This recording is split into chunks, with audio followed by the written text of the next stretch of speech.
Hello, this is Stone Zhao. I'm here doing a presentation of indigenous right law. I'm sorry if this one's outside looks horrible. I had to do several editing, okay? And this is by me, indigenous right law, okay? First is, what is it? Indigenous right law is basically a law that protects and gives to every single indigenous people surrounding it. For example, these laws generally include land laws, indigenous human right laws, self-government rights, and rights to practice one's own culture and religion, and certain rights like fishing and the other stuff. The indigenous right law were given to every in the First Nation in Canada, and this only applies, from what I know, recently it's different, but originally it's only applied to legal status ones, so whatever. Um, the Indigenous right law helped the First Nation to be to their unique needs, and basically, what is it? The history behind it. Before the colonization, the First Nation have their own traditional and culture, and they have little communities. And from what I know, in 1492, the first European would come in, and basically after that, it became more European coming in, and basically at the point that they put several unfair treaties towards the First Nation. Not just that, and then they changed them into slaves, and ultimately turned them to genocide, culturally genocide, destroyed their own culture, the First Nation culture, and basically ultimately result in they destroying the complete culture of that. And only until a few unrests in 1982, which added the First Nation right in the charter, because the original Indian Act doesn't include many equality for them. So, like what I said, basically protection right law in there. So yeah.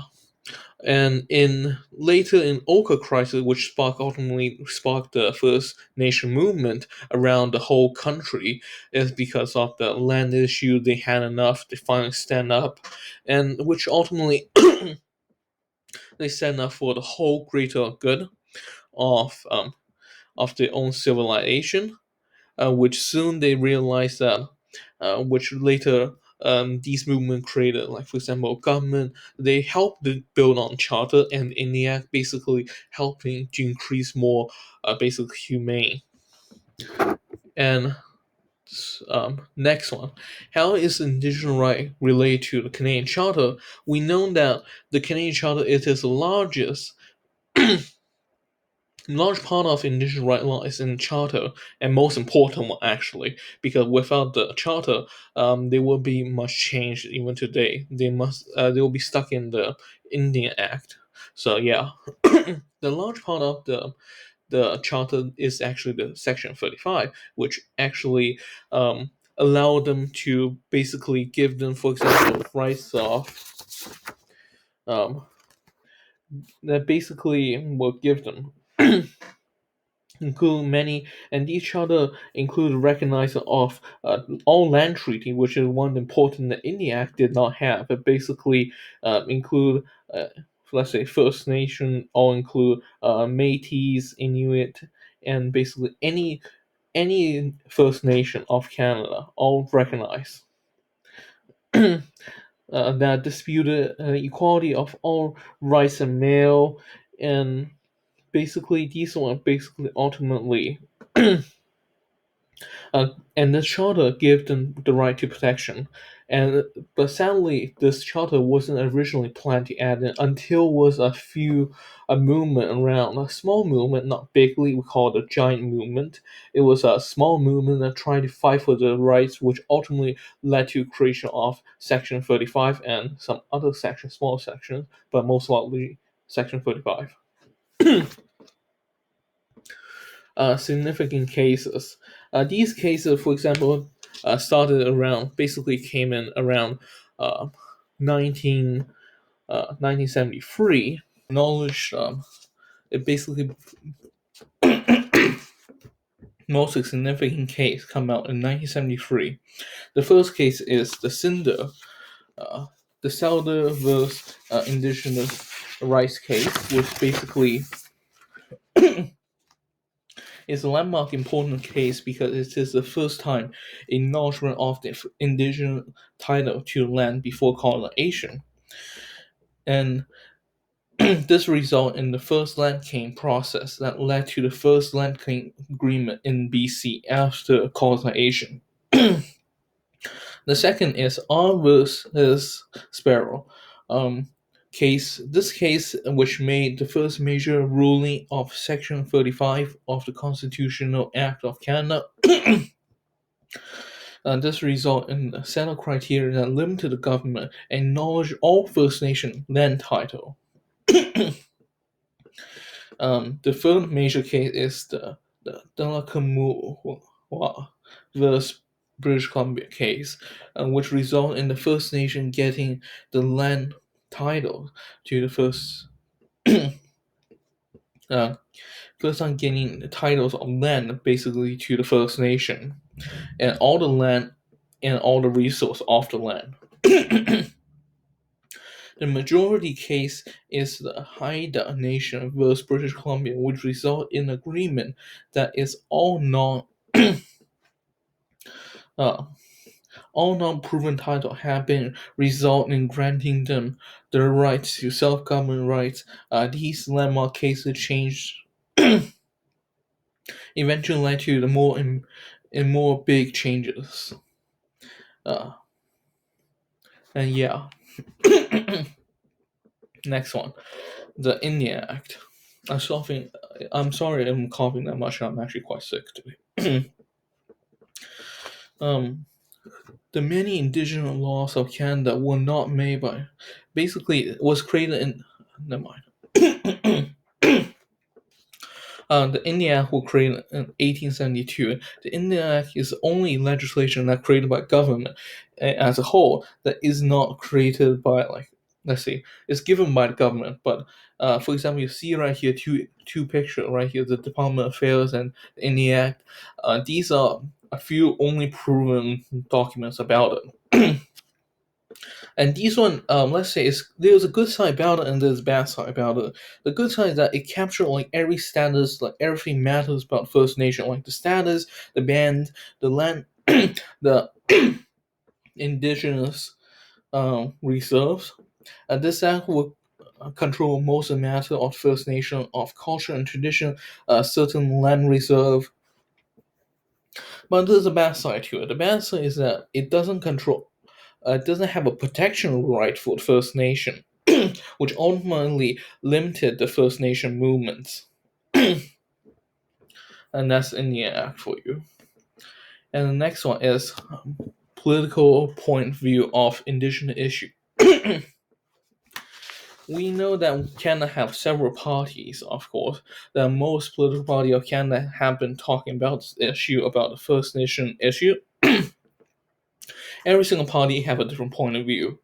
Overall, I can say that the left are more lenient towards the people, but the right are actually that proven that leaning towards the people and more like I don't even care basically. And from what I know is that the Liberal government had done many things to help the First Nation. For example, and they have done things like changing the perspective of the First Nation from doesn't care to and doesn't understand the First Nation to actually understanding their problem and basically trying to work the problem out and give First Nation many rights.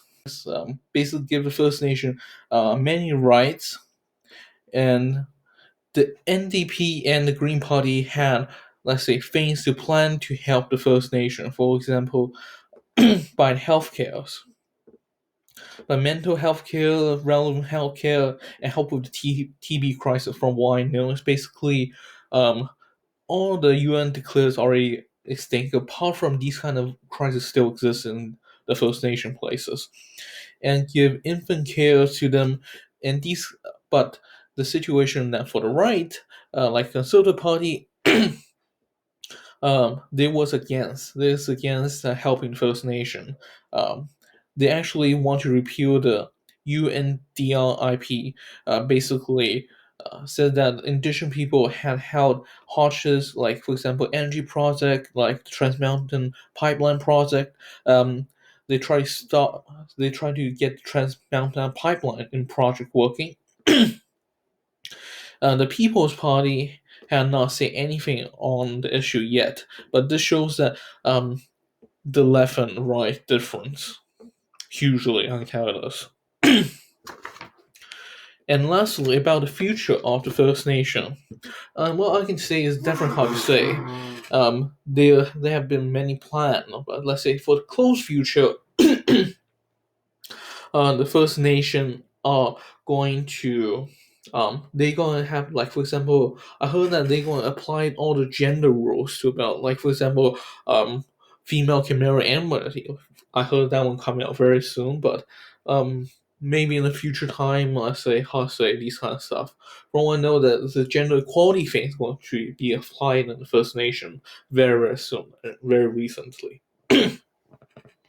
And this really depend on, let's say far future, it depend on which political spectrum going to depend on politics seriously, because politics now usually controls everything. And let's say for the possibility of a left wing government slash world, um, especially we know now, if the situation that especially Trump not coming back, we know that the left will definitely have a stronghold in U.S. And from that point on, I really want to think the left will have a helping of the First Nation. First Nation will be like practically, I think even more land title will be given them. They'll get more equality and apply like a, let's say, more evenly equality for everybody. In fact, but probably not we know as the white man, as the stereotypical man of whites. Like they don't care about equality. They care about themselves. Yeah, the possibility of a right wing government. That's the true fact that it could very much turn to a right wing, especially from what I know, German election coming up soon. Europe could change because he gonna be exiting EU the EU if the left government, if the right government get power. Same with US. US can easily flip, even though I heard from news that they're still checking the particulars. Still, there's a possibility, but worst case scenario, probably the next election. But keep in mind that if we flip, these two places flip, that means whole Europe flip, whole world flips. Um, when these kind of situations happen, the First Nation right would definitely be obliged off, all the equality will be removed, and we know that the First Nation will be having a harder impact in these kind of situations. And from what I know, that probably repealing many their land rights or even self-government rights, because they consider them as two government, multi-government, and they consider that a legal government. You're governing a legal land. So according to that, the first, from what I know, if the right wing do get in power, they won't be having a good life. And same with all inequality, like gender equality and those stuff that was already going to plan in the close future, it will be shut down as well, definitely. So this is my whole presentation. Sorry, yeah, I'm coughing a bit. I think I'm now better. I'm sorry about that. Thank you very much for listening to my presentation, and I hope you like it. The end.